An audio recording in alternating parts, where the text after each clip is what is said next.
तो दोस्तों नमस्कार। आपके सामने हम साधारण ब्याज का एक टॉपिक लेकर आए हैं, जिसमें दोस्तों आपको कुछ प्रश्न मिलेंगे और उन प्रश्नों को दोस्तों हल करने का शानदार तरीका मिलेगा। तो दोस्तों आप वीडियो में अंत तक बने रहिए और हमारे वीडियो का लाभ उठाइए। दोस्तों बढ़ते हैं प्रश्न की ओर। आपके सामने पहला प्रश्न रहा, एक निश्चित धन का साधारण ब्याज से 2 वर्ष का मिश्र धन 8400 रुपये तथा 3.5 वर्ष का मिश्र धन 9,075 रुपये हो जाता है। तो मूलधन तथा ब्याज की दर आपको निकालना है। बोला गया दोस्तों कोई धन 2 वर्ष में, जब 2 वर्ष में होता है दोस्तों, तो उसका मिश्र धन मूलधन से बढ़कर 8400 रुपये हो जाता है। यानी दोस्तों इसमें कुछ मूलधन है और कुछ इसका ब्याज है, मतलब मूलधन और प्लस इसका कुछ ब्याज है। फिर दोस्तों 3.5 वर्ष में, 3.5 वर्ष में दोस्तों यानी 1.5 वर्ष बाद कितना हो जाएगा, 9,075 रुपये हो जाएगा। यानी दोस्तों हम देख रहे हैं समय का अंतर कितना, 1.5 वर्ष का समय का अंतर है। तो दोस्तों इस 1.5 वर्ष के समय के अंतर में आपका ब्याज कितना बढ़ जा रहा है, तो ब्याज दोस्तों जाके बढ़ जा रहा है आपको 675 रुपये। इसको आप 9,075 से घटाएंगे 8400 को दोस्तों, 84 और 600 मिल के दोस्तों 9,000 हुआ, तो 975 रुपये दोस्तों 675 रुपये बन गया। इसमें दोस्तों अगर तिमाही की बात करें, हाफ ईयरली दोस्तों, तो कितने छमाही हो गए दोस्तों, इसमें 3 छमाही हो गई, 6 के एक साल में 2 और एक आधा साल में दोस्तों 1 छमाही। यानी दोस्तों इसमें टोटल एक ही ऐसा कर लीजिए आप कि इसमें 18 महीने हो गए। यानी दोस्तों ये 18 महीना है, 15 की 1.5 साल की वैल्यू दोस्तों 18 मंथ है। आप ऐसा भी लगा सकते हैं, 18 मंथ इसकी वैल्यू है, 1.5 ईयर की दोस्तों वैल्यू है 18 मंथ। 18 मंथ का जब 675 रुपये दोस्तों, 675 रुपये, तो एक मंथ का क्या होगा दोस्तों, जब एक मंथ का निकालेंगे अपन तो कितना हो जाएगा, 675 और बटे 18, तो एक महीने का निकल आएगा। और दोस्तों ये जो पहला वाला अमाउंट था यहाँ पर आपका, ये जो 8400 रुपये मूलधन हो गया था, तो इसमें दोस्तों 2 साल थे, यानी 24 महीने। तो दोस्तों इसको 2400 से गुणा कर दी तो इसका हमको ब्याज निकल कर आ जाएगा कि हमारा यहाँ पर ब्याज क्या था। तो 6 तिरिक 18 और 6 चाको 24, फिर दोस्तों 375, 675 को काटिए 3 से, तो 3 एक कम 3 और 3 दूनी 6। इसका कलर आपके सामने चेंज कर देते तो आपको अच्छे से समझ में आ जाएगा। तो 3 एक कम 3 होगा, 3 दूनी 6, 3 दूनी 6 और यहाँ 3 5 15, 225 और गुणे 6 आया आपका। तो 225 और गुणे 4, इसको करिए आप तो आपके यहाँ पे 900 आ जाएगा। 2 चाको 8 और 25 चाको 100, तो यहाँ पर 900 आ जाएगा। मतलब इसमें जो दोस्तों ब्याज जुड़ी है इस 8400 में दोस्तों, तो यहाँ 900 ब्याज जुड़ी है। अगर आप यहाँ 900 घटा देंगे तो आपका मूलधन निकल कर आ जाएगा। तो आपका प्रिंसिपल क्या हो जाएगा, यहाँ से आप देख सकते हैं। तो 8400 में 900 घटा दीजिए आप, तो यहाँ पे आपको 7500 हो जाएगा। 75 और 9 284 होता है, तो आपका यहाँ पे मूलधन आ गया 7500 रुपये। जब दोस्तों 7500 रुपये आपका मूलधन आ गया, तो मात्र 2 ऑप्शन में 7500 रुपये है, ऑप्शन नंबर ए और बी में। तो आपका सी और डी ऑप्शन कट गया, बचा ऑप्शन नंबर ए और बी। अब दोस्तों दर ज्ञात करनी है। तो 7500 रुपये में दोस्तों 7500 रुपये का 2 वर्ष में 2 वर्ष था, और गुणे दर आप मतलब समय 2 वर्ष था और दर आपको यानी आर ज्ञात करनी है, और बटे दोस्तों 100 कर देंगे। और इसका ब्याज दोस्तों आपको कितना प्राप्त हो रहा था, ब्याज आपको 900 प्राप्त हो रहा था। 2 वर्ष का ब्याज आपके सामने 900 प्राप्त हो रहा था। तो इसको हल कर लीजिए, तो 2 जीरो से ऊपर नीचे 2 जीरो कट गया। इसके बाद दोस्तों आपका ये 75 बचा और उधर 900, तो आप इसको काटिए। तो इस जो दोस्तों बराबर बीच में लगा हुआ है, तो हम यहाँ को दोस्तों जब बराबर आपका बीच में बराबर लगा हुआ है, तो ऊपर का ऊपर अंश और हर से काट लेंगे। तो 900 भी अंश में माना जाएगा दोस्तों, और यहाँ 75 और 2 भी अंश में माना जाएगा। तो यहाँ पे दोस्तों 25 से 2 से काटिए आप, तो 2 से काटेंगे आप तो 450 हो जाएगा, 450 होगा। इसके बाद आप क्या करिए, 75 है दोस्तों, तो 15 से काटिए तो 15 15 75 हो गए, और 15 3 45 से 30 हो गया। इसके बाद दोस्तों 5 एक कम 5 और 5 6 का 30। ये दोस्तों आपका यहाँ से निकल गया 6%। तो दोस्तों इसका उत्तर होगा 6%। तो इसकी दोस्तों दर जो है तो 6% आ गई, और इसका जो प्रिंसिपल था वो प्रिंसिपल दोस्तों आपके सामने 7500 निकाल के दिखाए, यानी 7500 मूलधन और 6%। यानी ऑप्शन नंबर आपका दोस्तों ए सही होगा। यहाँ पे ऑप्शन नंबर ए, मूलधन है 7500 रुपये और ब्याज की दर दोस्तों 6% वार्षिक है। अब दोस्तों बढ़ते हैं अगले प्रश्न की ओर। आपके सामने अगला प्रश्न ये रहा, किसी धन पर साधारण ब्याज की एक निश्चित दर से 3 वर्ष का मिश्र धन 2300 रुपये तथा 5 वर्ष का मिश्र धन 2500 रुपये हो जाता है। तो प्रारंभिक राशि ज्ञात करनी है दोस्तों। इसमें भी अमाउंट आपको प्रिंसिपल आपको निकालना, जबकि 2 अमाउंट दिया गया है जो कि 3 वर्ष बाद था और 5 वर्ष बाद। तो दोस्तों जब 3 वर्ष बाद था, 3 वर्ष बाद कितना अमाउंट हो गया, जाके 2300 रुपये आपका हो गया। इसके बाद दोस्तों 5 वर्ष बाद, 5 वर्ष बाद दोस्तों कितना हो गया 2500, यानी दोस्तों 2 वर्ष में कितना बढ़ा है आपका 200। तो दोस्तों 1 वर्ष में कितना बढ़ जाएगा, जब 2 वर्ष में 200 बढ़ा दोस्तों, 2 वर्ष में 200 बढ़ा, तो 1 वर्ष में दोस्तों आपका यहाँ बढ़ने वाला है 100।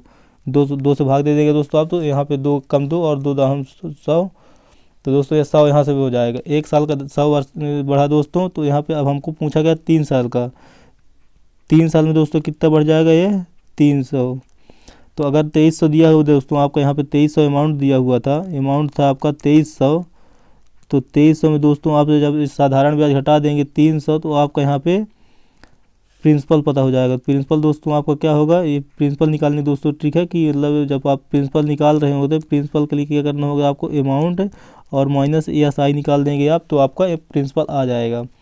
तो यहाँ पे दोस्तों 2300 में 300 हटा दीजिए आप, तो 2000 रुपये आपका यहाँ पे सही उत्तर हो जाएगा। ऑप्शन नंबर भी यहाँ पे होगा दोस्तों 2000 रुपये सही उत्तर।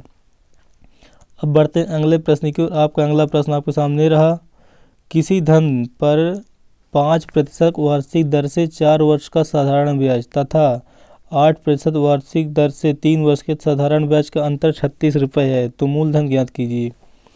मतलब दोस्तों धन कोई भी है, अब आपको यहाँ पे समय का अंतर और रेट का अंतर दिया हुआ है, और इनका अंतर दोस्तों 36 रुपये मात्र है। तो दोस्तों 5% की दर से 4 वर्ष यानी 4 साल हर बार दोस्तों साधारण ब्याज तो उसी रेट में बढ़ेगा। इसका मिश्रधन में दोस्तों कोई प्रभाव नहीं पड़ता, मतलब चक्रवृद्धि ब्याज नहीं पड़ता इसको दोस्तों, तो सिंपल इंटरेस्ट इसका जुड़ता है। तो 5% के साथ दोस्तों 4 वर्ष में साधारण ब्याज कितना होगा, 5 चार को 20% उसको साधारण ब्याज चुकाने होंगे।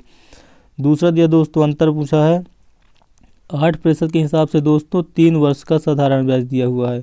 तो दोस्तों यहाँ पे कितना हो जाएगा 8 3 24%। तो इन प्रतिशत का अंतर दोस्तों कितना है 4% का अंतर, दोनों में प्रतिशत का अंतर दोस्तों 4 है, और इस 4 की वैल्यू दिया गया है 36 रुपये दोस्तों 4 की वैल्यू दी गई। मतलब इन दोनों के जो प्रतिशत का अंतर था 4 है, और 4 की वैल्यू दोस्तों प्रश्न में आपका 36 दिया हुआ है, यहाँ पे प्रश्न में आपको 36 दिया हुआ है। तो 1% की दोस्तों वैल्यू क्या हो जाएगी 9, यानी 4 को काटेंगे दोस्तों 4 1 कम 4 4 9 36, तो एक वैल्यू हो जाएगी 9। अब पूछा गया दोस्तों मूलधन, तो दोस्तों मूलधन अपने आप में 100% होता है, तो 9 को 100 से गुणा कर देंगे दोस्तों, तो आपका सही उत्तर हो जाएगा यहाँ पर 900 आपके प्रश्न का सही उत्तर होगा। ऑप्शन नंबर दोस्तों ए इस प्रश्न का सही उत्तर है। अब दोस्तों बढ़ते हैं अगले प्रश्न की ओर। अगला प्रश्न आपके सामने रहा, एक व्यापारी ने 45,000 रुपये का ऋण 2 बैंकों से लिया। एक बैंक एक ऋण के लिए 12% वार्षिक तथा दूसरे ऋण के लिए 8% वार्षिक दर से ब्याज देना पड़ रहा है। यदि दूसरे वर्ष वह कुल ब्याज 4,440 रुपये हो जाता है, तो 12% की दर पर कितना ब्याज लिया गया था। तो दोस्तों इसको कैसे करते हैं आप पहले सोचिए कि मूलधन दोस्तों 45,000 रुपये तो ब्याज लिया गया 2 बैंकों से मिलाकर 45,000, उसको ये नहीं पता मतलब हमको ये बताना है कि उसने 8% के हिसाब से किससे ब्याज लिया और 12% के हिसाब से किससे ब्याज लिया।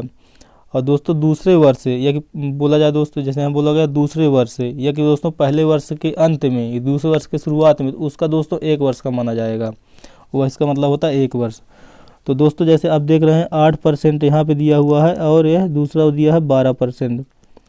तो दोस्तों आपको सामने जो दिया गया है 12%, इसमें दोस्तों 12% का मतलब होता है 8% प्लस 4%, यानी दोस्तों अगर हम 8% की बात दोनों में करें तो 45,000 रुपये दोस्तों, अगर 8% यहाँ भी है दोस्तों 8 यहाँ भी, इसका जो 4% शेष है दोस्तों इसको हम बाद में देखते हैं कि 4% का कितना हो जाएगा। तो पहले देखिए दोस्तों 45,000 जो रुपये है वहाँ पर, तो इसका 8% हमारे पास कितना निकल कर आएगा। अगर 8% निकालें 45,000 का 8% दोस्तों निकालने, प्रतिशत वाला 200 हो जाएगा। फिर दोस्तों 0 काटिए, 0 कट गया। अब दोस्तों 8 को गुणा करिए, 8 शून्य 0, 8 पंचे 40 और 4 बचा हासिल, और 8 चौको 32, 4 236। इन दोस्तों 3600 रुपये हमारा अगर 8% दोनों में ब्याज देना होता उसको दोस्तों तो 3600 होते, लेकिन दोस्तों हमको कितना देना पड़ रहा है ब्याज 4,440 रुपये। तो इसमें 4,400 में 3600 घटा दीजिए दोस्तों, 4,440 3600 आप घटाएंगे दोस्तों, तो 36 4 40 और 4 दोस्तों 44 840 रुपये दोस्तों आपका यहाँ बचेगा। 840 रुपये दोस्तों एक्स्ट्रा ब्याज देना पड़ रहा है उसको। ये दोस्तों 840 रुपये दोस्तों ब्याज क्यों देना पड़ रहा है, जो ये 4% एक्स्ट्रा ब्याज दे रहा है इसके कारण दोस्तों उसको 840 रुपये एक्स्ट्रा ब्याज देने पड़ रहे हैं। तो दोस्तों ये 840 रुपये एक्स्ट्रा ब्याज देने पड़ रहे हैं उसको, क्यों?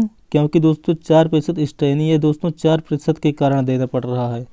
गुणे दोस्तों 100 करेंगे हम, और जैसे दोस्तों गुणा 100 करें, अब इसको देखिए 21 चौक 1 4 एकम 4 और 21 चौक दोस्तों 84, 21 चौक 84 यानी 210 हो गया।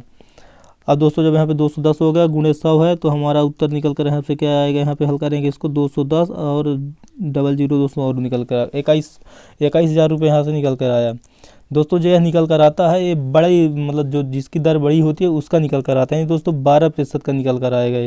ये जो है तो 12% वाले का है, किसका है दोस्तों उत्तर है 12% वाले का यह उत्तर निकल कर आएगा। जो भी यहाँ पे निकलेगा अधिक प्रतिशत वाला निकलेगा। अब अगर दोस्तों तो इस प्रश्न का सही उत्तर आपके सामने क्या हो जाएगा 21,000 रुपये, क्योंकि दोस्तों पूछा गया था कि 12% की दर पर कितना धन लिया गया था दोस्तों, तो इसलिए इसका उत्तर क्या हो जाएगा 21,000 रुपये। अगर दोस्तों आपसे यहीं पर पूछता कि 8% पर कितना धन लिया गया था तो हम 45,000 में से 21,000 हटा देंगे दोस्तों, तो यहाँ पे 24,000 इसका सही उत्तर। ऑप्शन नंबर जो बी में दिया हुआ ऑप्शन नंबर बी में 24,000 रुपये, अगर 8% के हिसाब से पूछता तो 24,000 होता। और दोस्तों विधि आपकी यही होती हल करने की, सवाल को हल करने की, कि पहले अधिक परसेंट वाले का निकलता और उसके बाद दोस्तों आप उससे घटा देते टोटल अमाउंट से, टोटल मूलधन जो था दोस्तों 45,000 इससे आप घटा देते तो आपका यहाँ पे कम ब्याज दर वाले का निकल के आ जाता, तो वहाँ पे 24,000 रुपये हो जाता। तो दोस्तों आपको वीडियो कैसा लगा आप हमें कमेंट बॉक्स में ज़रूर बताइए। अगर वीडियो आपको दोस्तों पसंद आए तो वीडियो को एक लाइक अवश्य दीजिए। दोस्तों मिलेंगे अब कुछ अच्छे प्रश्नों के साथ अगले वीडियो में दोस्तों, और उसके हल करने को शानदार तरीका आपको बताएंगे हर प्रश्न के साथ दोस्तों और हर वीडियो में। तो दोस्तों आप अंत तक हमारे साथ बने रहिए। तब तक के लिए दोस्तों जय हिंद जय भारत।